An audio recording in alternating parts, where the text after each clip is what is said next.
With a new year approaching rapidly, and with it the age-old wish to know what it will bring, I decided to present a couple of household divination methods from the past, involving foods, like observing drops of oil floating on water.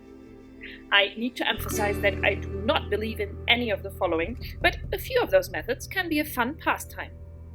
The best known is perhaps the divination from interpreting tea leaves or coffee grounds. You'll need the finely ground Turkish coffee to do so.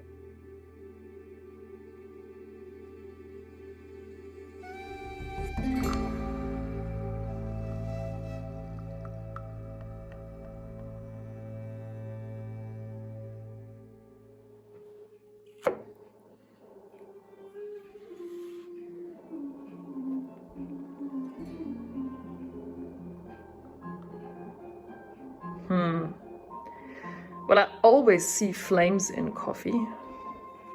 Maybe that's a rabbit? Or in outstretched arms, it's a person dancing around a fire.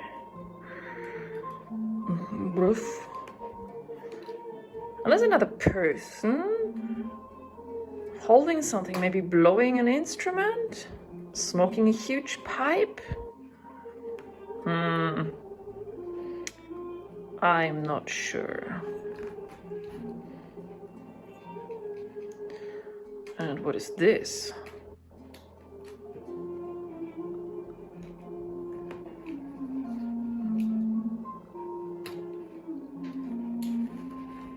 Well, dancing around the fire is not too bad, I guess.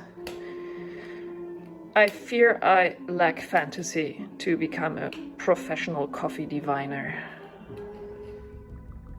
Similarly, the patterns of scattered grains, beans, peas, or flour would be interpreted, a method first described in ancient Mesopotamia. Flour could also be mixed with water, swirled around in a vessel, poured away. You can use that later to thicken sauces or soups, so that the remaining patterns could be read.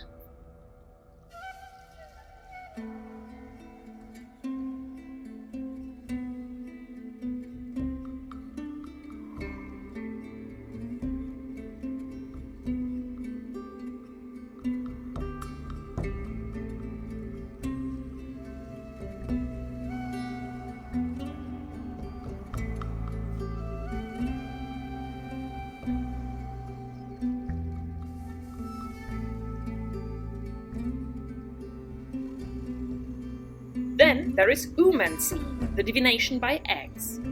The hatchling from a marked egg could, for example, predict whether an unborn child was a girl or a boy. Or in ancient Greece, as part of the Orphic belief system, an egg would be placed close to a fire and be observed. If it burst, and it almost always does, it was regarded a bad omen. One form of oomancy, sometimes still practiced here in Puglia, is the interpretation of the shapes that albumen streaks form in a glass filled with water. This works with cold or hot water, the latter leading to an immediate result, while with cold water you'd have to wait some time. This practice has been reported since ancient Roman times. Beware! According to a long-forgotten German custom, anyone who accidentally broke an egg on New Year's night was supposed to die that year.